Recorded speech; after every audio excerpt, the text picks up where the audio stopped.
Thanks for tuning in to CPA Life, where we talk culture and growth with folks that are going against the grain in an industry that has been stuck with a "we've always done it that way" mindset for far too long.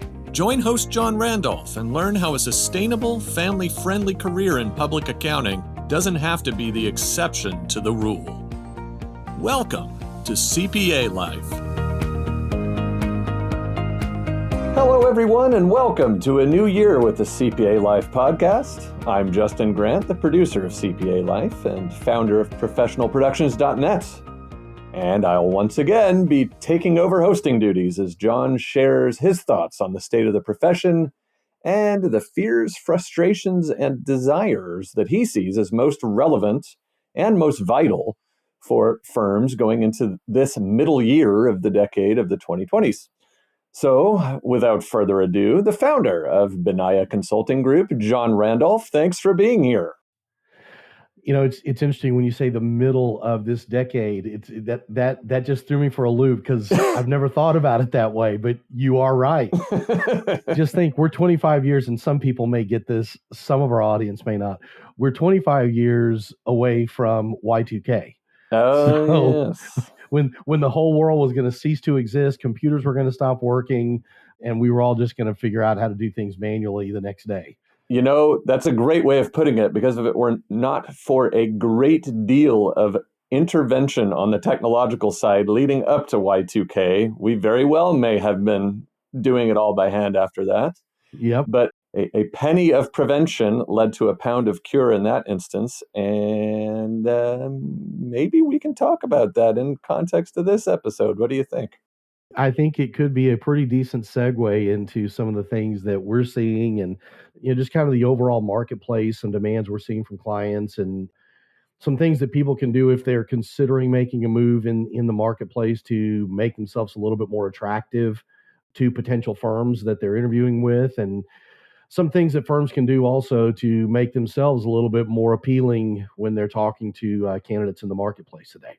Perfect. And before we do that, I just want to say I do really enjoy these episodes, and I'm glad we've gotten a chance to do another one. And we are kicking off what is really the third season of CPA Life now. Yes. So on that note, before we kind of dive into the meat of all of that, I did want to ask you, putting you on the spot, to look back a little bit on the first two seasons of the show and share some of your thoughts on that, as well as thinking about when you launched this just about 2 years ago. Are you about where you expected you'd be, or have we completely gone off the rails, hopefully in a good way, with where we've gone with it? I think that we're about where I hoped we would be. In fact, I'll tell you, there's always a part when you start looking at different ways to quote unquote market what it is that you do and position yourself as a somewhat voice of authority in a marketplace. Obviously, podcasting is one of the platforms that you look at. And as a business person, there's a part of you that also always comes back and looks at, okay, what's the ROI, whether it's hard dollars that you're putting into it or time you're putting into it. Right. And I'll be honest with you, Justin, I stopped looking at that and worrying about that probably at the beginning of last year, going into season 2, knowing that if we continue to stay on this path, if we continue to focus on bringing value, if we continue to have the engaging and interesting conversations with some of the firm leaders and some of the industry experts that we've been blessed to talk to, all of those things would ultimately fall in line. All of those things would ultimately come together, and they have. Great. It's not anything that we've done with intent of, okay, we've got to go out and we've got to, be able to drive this kind of revenue or bring this type of customer in. It's just been a desire really to focus on, let's bring value to the marketplace. Let's do what we set out to do in the beginning, which is let people know that there are some amazing opportunities in this industry with some pretty interesting firms that fly so far under the radar. Nobody really knows about them. And it's not they fly under the radar because they choose to. They fly under the radar because there's so much noise in the industry from bigger firms with deeper pockets that can throw money and people at a problem. Yeah. The rest of the firms that are below, those top 300, 400 firms, that provide an amazing service, a phenomenal culture. Like so many of the people that we've had on the podcast, people just don't know who they are. The fun thing for me on the recruiting side of the business is there's times where I'll engage with candidates that have reached out to us because they were referred to us or they saw something on our website that looked like an opportunity they wanted to talk to us about. And through the course of that conversation, I'll be talking to them and we'll get to a point ultimately of, you know, have you had any interviews? Are you in the loop with anybody? Where do you stand in the middle of your search? And it's nice at times to hear I'm in the middle of a conversation with firm X, and firm X is someone we've had on the podcast, or firm Nice. X is somebody that we've worked with in the past. And the ability to say, okay, pump the brakes. You're talking to an amazing firm. Yeah. I have nothing on my desk that is better than what you're looking at right now. So unless there's something going on that you're not telling me about, they haven't made you an offer, they passed on you, they're looking at 6 other people, whatever the case may be, unless there's something that you haven't told me, do everything you can to get in the door with that firm because they're a great organization. So being able to look at it from that side of the equation and make sure that people are landing in places that, again, I had a conversation the other day with somebody about a firm that we've had on the podcast. They Mhm. knew nothing about them. They answered a position they had posted on the leader's LinkedIn profile. Yeah. They had one conversation. They had done some research, but other than that, they knew nothing about them. So the ability to talk to that person, go pull up a link to the podcast with that firm owner on there, send that to them and say, look, listen to this because this is going to give you a really good picture of who these guys are. And it's 30 to 45 minutes of peeling the onion back and understanding what their vision, their values, their mission is, and why you want to be a part of that organization. So it's been fun to be able to have some of those conversations. That's great. Yeah, just seeing that kind of practical impact on the work you do anyway, in addition to all the other things you mentioned. That's really cool to hear. So thanks for sharing that, John. Yeah, absolutely. And this happened a few weeks ago, following up with a message to a firm owner to say, hey, I talked to somebody today that you guys are in the middle of having a conversation with, and she is a great candidate. So I don't know where she stands in y'all's loop, but you need to do everything you can to put something together because she's actively looking, she's actively interviewing, and if you're interested, you need to move quickly. Yeah. So again, being able to help bring some of those relationships together is extremely gratifying to be able to do that. Good stuff. That's really good stuff. And that really does kind of dovetail nicely into the meat of our chat today, because even without explicitly mentioning it, there was a theme around how we're able to do what we're able to do with CPA Life.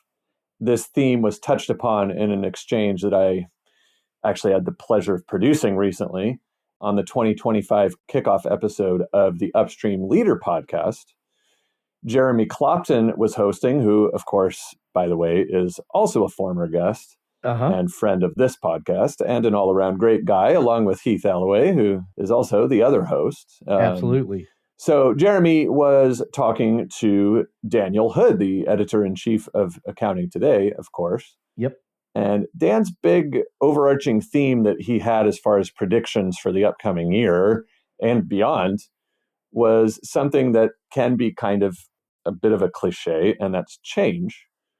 But he was very specific about what he meant. And he didn't just mean change in and of itself. What he meant was the pace of change and the advancement in technology was not only going to be higher than it's ever been this year, but it was never going to slow down. It was only ever going to be increasing.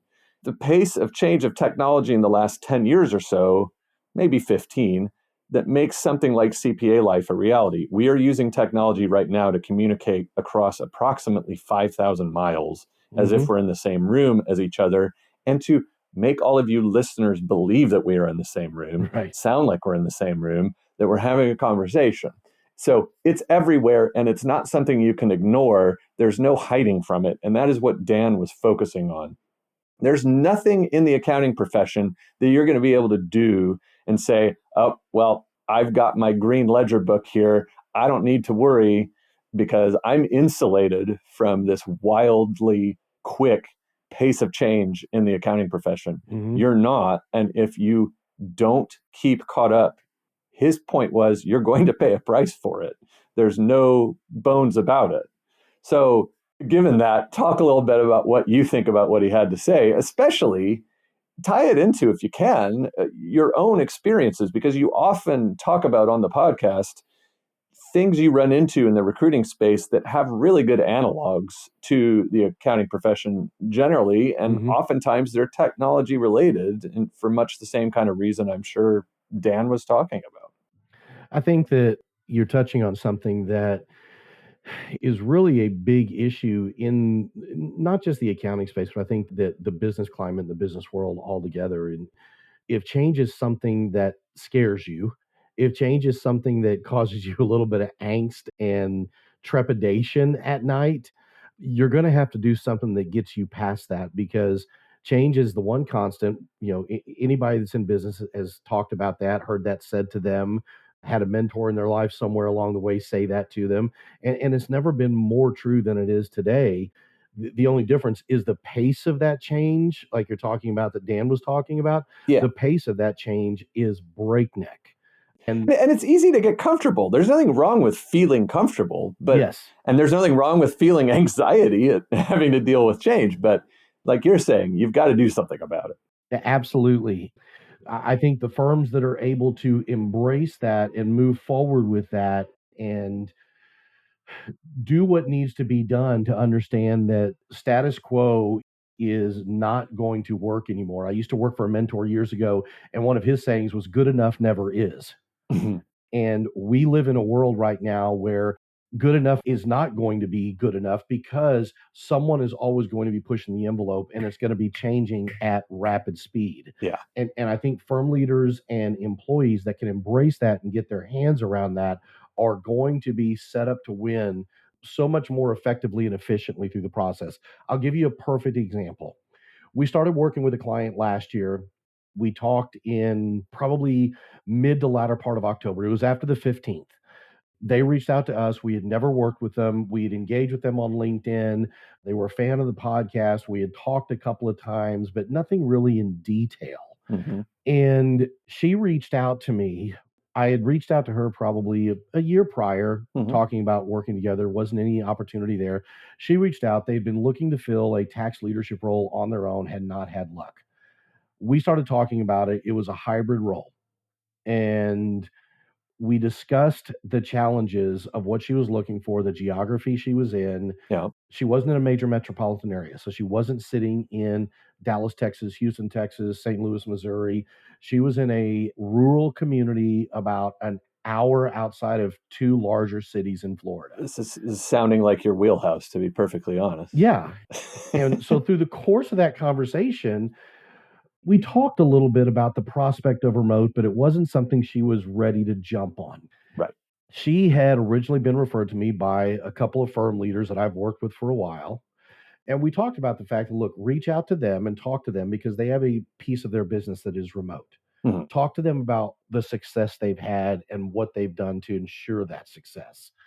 We went 6 weeks and could not find a candidate that was willing to be in the office 2 to 4 days a week and make a drive of a minimum 1 hour, because she wasn't in a major metropolitan area, as I said. Yeah.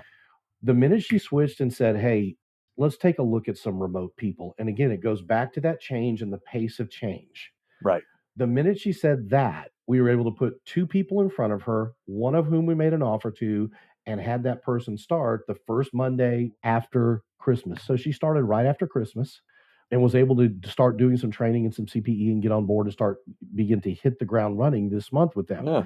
But had we still been looking for somebody that was in the local marketplace because she didn't want to change, we'd still be trying to find that person today. So regardless of whether that change is technology driven, that change is mindset driven, there are shifts occurring in the industry. There are shifts occurring in this space that people are going to have to get their heads around and understand. The sooner I can figure out a way to make something work, I'm going to have to do that. And I know that I keep bringing up the issue of geography and remote and that kind of thing, but that's one of those things. Here's the way that I look at remote work today. 5 years ago, in the midst of COVID, you could push back and say, hey, this remote thing, I'm not sure about it. Yeah. It's a lot of work. The technology isn't there, even though it was a matter of getting it into your house, so to speak. Yeah. We're now 5 years later. That ship has sailed, and there are plenty of firms that have proven not only can it can be done exceptionally well. You look at a And firm like, exclusively. you look at a firm like Brandon Hall's firm. Yeah. There you go. They have built an amazing firm on a remote platform. Yeah. Great retention, great employee awareness, amazing culture. It can be done, and that is not the exception. Right. Okay. It would be akin to roll the clock back 30, 40 years ago, and you still have manual files sitting in your office saying, I don't know if I want to put these on computer because I'm not sure how it's going to work. Being able to touch it, feel it, I like that. This is better for me. Well, if you fast forward to 2025 and you're still having that mentality, Yeah. if you talk to one of your friends that was doing that as a firm leader, you would say you're out of your gourd. People have proven technology is going to make our lives easier. Embrace it, figure out how to work with it. We're 5 years into this whole remote thing, and firms and firm leaders that have put a stake in the ground that say, we are an in-office operation, and we don't care how good you are. You got to be in the office 2, 3, 4, 5 days a week.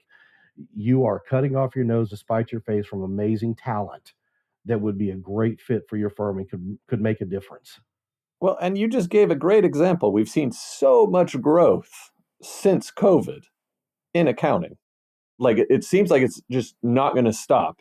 And that can lend itself to complacency, like things are so good, why should I change? However, you just illustrated, well, the reason why is you're going to end up in a situation like that. You can't find somebody that will work for you. It doesn't matter how much business you can get in if you don't have the people to do the work. If you're not using technology to entice people to come work for you as one major element of being able to do that, that's exactly what's going to happen.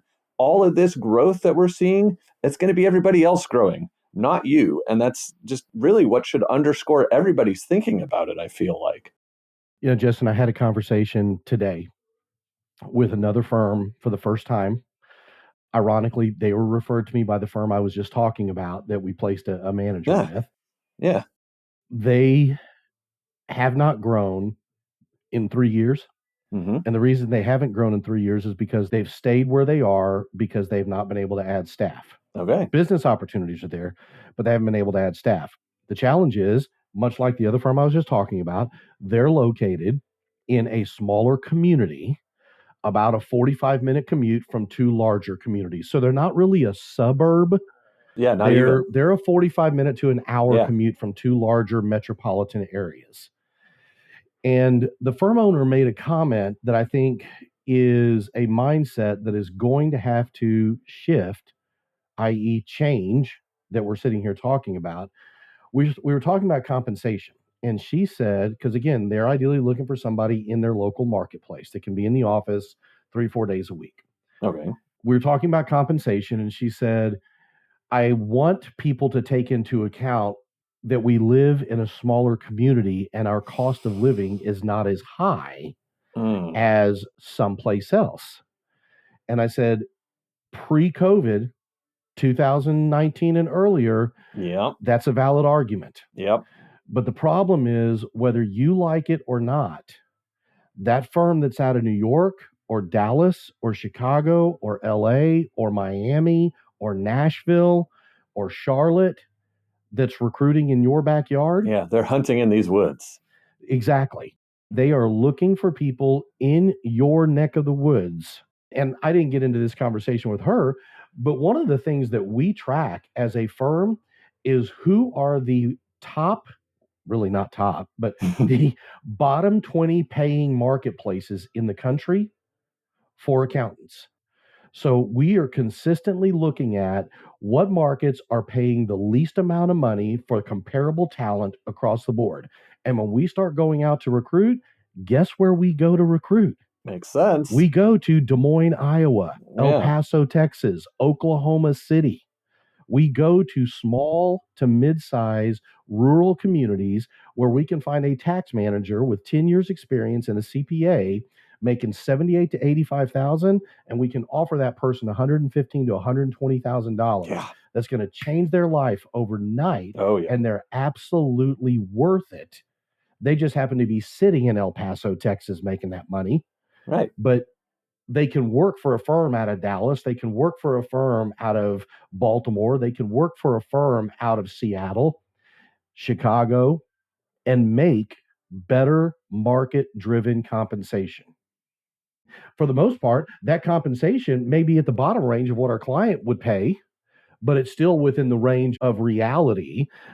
I don't think it's fair for anyone in the equation to take somebody at that level, that's making $85,000, $90,000 and pay them $150,000 if that's the top end of the salary range for our client. But at the end of the day, if we can take that person and put that person at 115, 120, 125 with opportunity to grow, Right. everybody wins in that transaction. Exactly. Everybody. Yeah.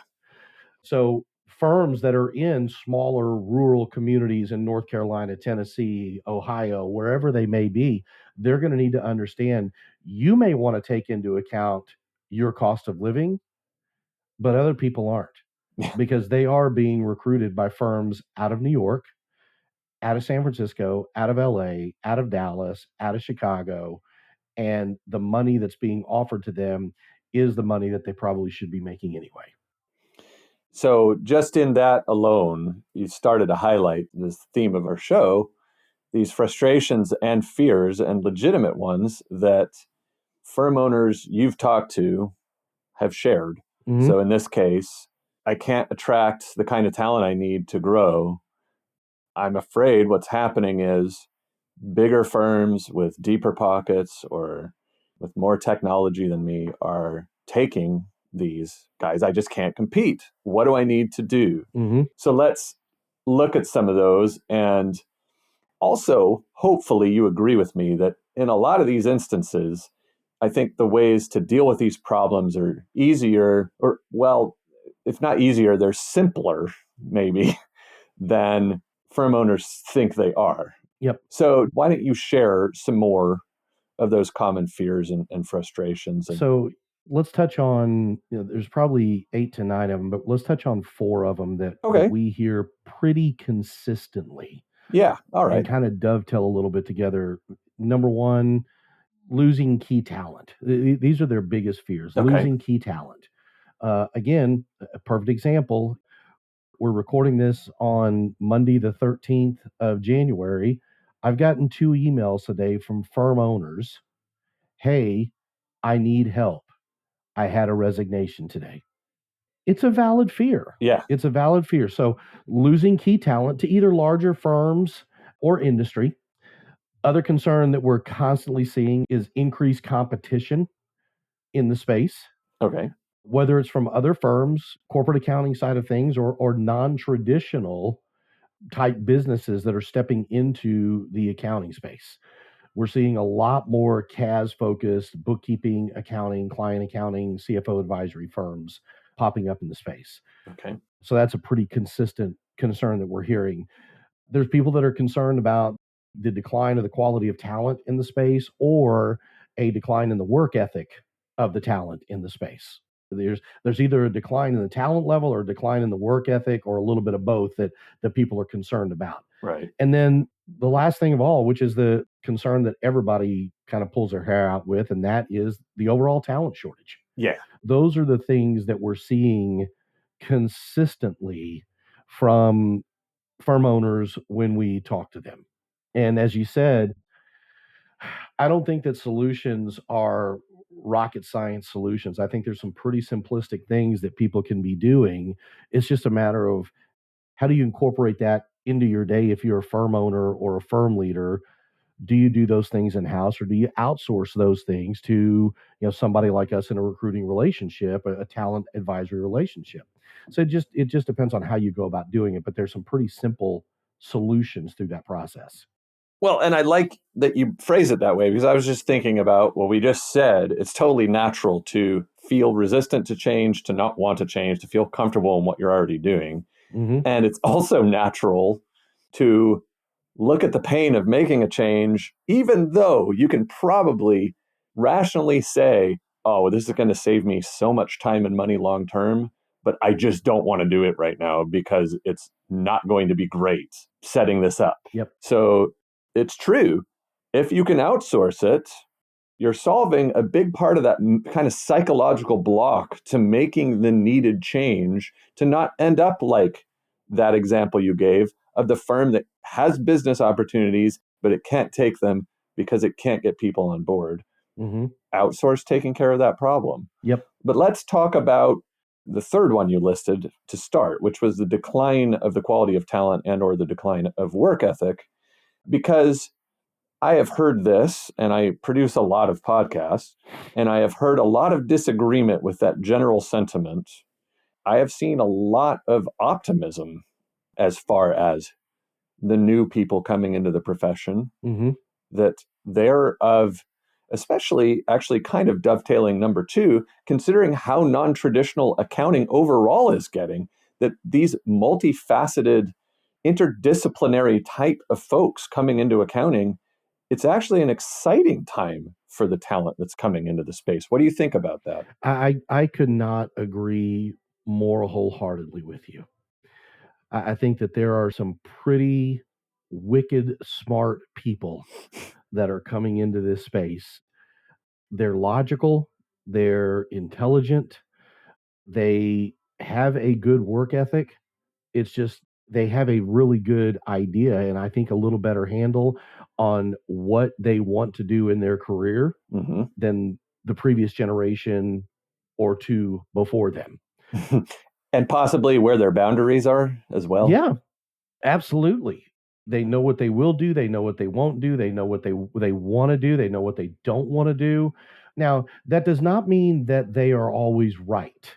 Sure. Okay? Don't get me wrong. I'm not saying that they're right, but if you're willing to engage and talk and discuss rationally with somebody about why the thoughts that they're having or the path that they're considering may not be accurate. Again, I'll go back to what I said a minute ago. They're wicked smart people. They're intelligent. Yeah. They're competent. They're probably more willing to engage in conversation than you and I ever were at 24, 25, 26. You know, they're at least willing to have some conversations about what does my ideal role, my ideal job look like. Yeah. You know, a generation or two ago and farther back, Justin, people went into public accounting with the intent of, I'm going to go into public accounting. I'm going to get my 2, 3, 4 years experience. I'm going to sell my soul to the devil, so to speak. I'm going to Yep. work ridiculous hours and then I'm leaving.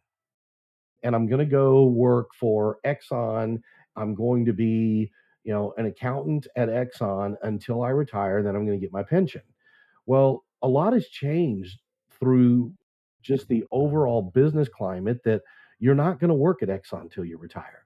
No. You're not going to stay at one job when you leave public accounting. You're not going to go to this firm after spending 3, 4, 5 years at PwC. You're not going to leave that firm and go to work for one company and spend the next 25 to 30 years there and retire as the CFO. That's stereotypically not going to happen in the world that we live in today. So the kids, and I say kids, I'm talking about young adults, mid-20s to late 20s. They recognize that. They're looking for an opportunity to set themselves up to win. And I think what we have to do as employers is understand, what does that definition of win look like? Thanks for joining us for part 1 of CPA Life's Season 3 Kickoff with John Randolph discussing the fears, frustrations, and desires of firms in the accounting space. Part 2 will air next Wednesday, January 22nd. Be sure to subscribe so you don't miss it or any of the exciting episodes we have planned for you in 2025. And visit CPALifepodcast.com for show notes and more. We'll see you next time on CPA Life.